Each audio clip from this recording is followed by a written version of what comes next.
ইতিমধ্যে যারা ভেরিফাইড হয়েছেন সংখ্যাটা অনেক গত মাসের থেকেও অনেক বেশি। তাদের অর্থ দপ্তর 17 তারিখ থেকে এত বিরাট এলাকা বিরাট টাকা 2-3 দিন লাগবে অ্যাকাউন্টে ট্রান্সফার তারা করতে থাকবেন। তো এটা প্রতি মাসে হবে না, প্রতি মাসেই যারা ভেরিফাইড হলেন তারা মাসের দ্বিতীয় সপ্তাহে, আমি দেখছিলাম কিছুজন 1 তারিখ থেকেই বলতে শুরু করেছেন কখন ঢুকবে কখন ঢুকবে। মানে এরা মূলত আমাদের ভোট দেয়নি, আমাদের পরাজয় দেখতে চেয়েছিলেন, খুব কষ্ট হচ্ছে ওদের। কিন্তু আমরা সরকারি টাকা নয়ছয় করতে দেব না, আর যোগ্য প্রাপকদের চিহ্নিত করেই দেব, এবং আমরা এক্ষেত্রে কমিটেড। অর্থাৎ যে চুরি দুর্নীতি হয়েছে, যেমন বিগত দিনে আধার লিঙ্ক অ্যাকাউন্ট নম্বর দেওয়া হয়নি, সেলফ ডিক্লিয়ার অ্যাকাউন্ট নম্বরে দেওয়া হয়েছে, এর ফলে মহিলার টাকা পুরুষ পেয়েছে, অন্য লোক পেয়েছে, এখন গ্রেপ্তার হয়েছে বহু মানুষ। এই সব আছে, ডিটেলসে তো বলা যাবে না। আমরা মোটামুটি আপনারা আমাদের শিশু ও নারী কল্যাণ দপ্তরের, এটা হচ্ছে নোডাল এজেন্সি, ইমপ্লিমেন্টিং এজেন্সি, তাদের 19/5/2026 তারিখে 2411-WCD নম্বর বিজ্ঞপ্তির মাধ্যমে তারা একটা মোটামুটি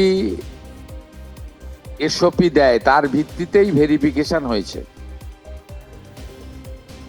এবং এই ভেরিফিকেশনে যারা যোগ্য বিবেচিত হয়েছেন, বৈধ হয়েছেন, তাদের অর্থ 17 তারিখ থেকে প্রদান করা হবে। এরপরেও আমরা একটা অভিযোগ পোর্টাল রাখব, যে অভিযোগ পোর্টালে পরবর্তী সময়ে যে কেউ অভিযোগ করতে পারেন, এবং এই অভিযোগ নিষ্পত্তি করার জন্য আমরা সংশ্লিষ্ট ব্লকের বিডিওদেরকে বিশেষ দায়িত্ব, চিফ সেক্রেটারি দায়িত্ব ফিক্সড করে দেবেন।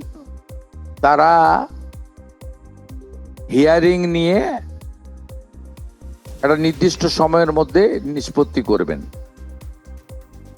আমাদের যারা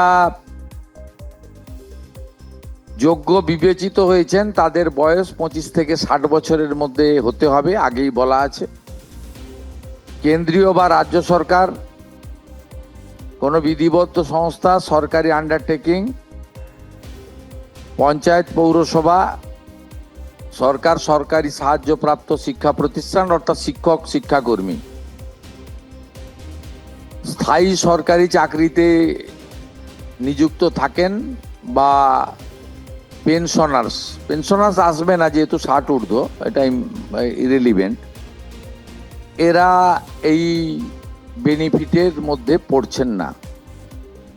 তাছাড়া যারা আয়কর প্রদান করেন, অর্থাৎ এখন আয়করের ঊর্ধ্ব সীমা হচ্ছে 12 লক্ষ টাকা বছরে, 12 লক্ষ টাকা পেরিয়ে গেলে আয়কর দিতে হয়।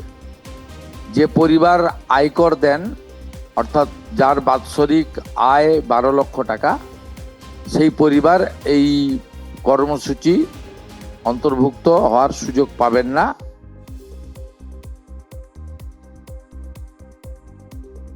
এবং যে মহিলা নিজে 10,000 টাকার বেশি নিজে উপার্জন করেন মাসে, তাকেও এর বিবেচনার মধ্যে প্রাথমিকভাবে আনা হয়নি। কিন্তু এক্ষেত্রে যারা ক্যাজুয়াল, কন্ট্রাকচুয়াল, মানে বাড়ির পুরুষ মানুষরা, তাদের বাড়ির পরিবারের স্ত্রী বা অন্যরা বিবেচিত হবেন। যদি কোনো মহিলা, এটা একটি নারী অর্থনৈতিক সশক্তিকরণের স্কিম, সেক্ষেত্রে যিনি সরাসরি নিজে 10,000 টাকার বেশি উপার্জন করেন তাকে বিবেচনা করা হবে না। 25 থেকে 60-এর মধ্যে যারা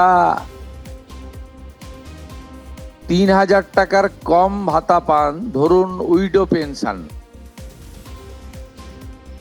1,500 টাকা এই মাস থেকে হয়েছে, গত মাস পর্যন্ত ছিল 1,000 টাকা,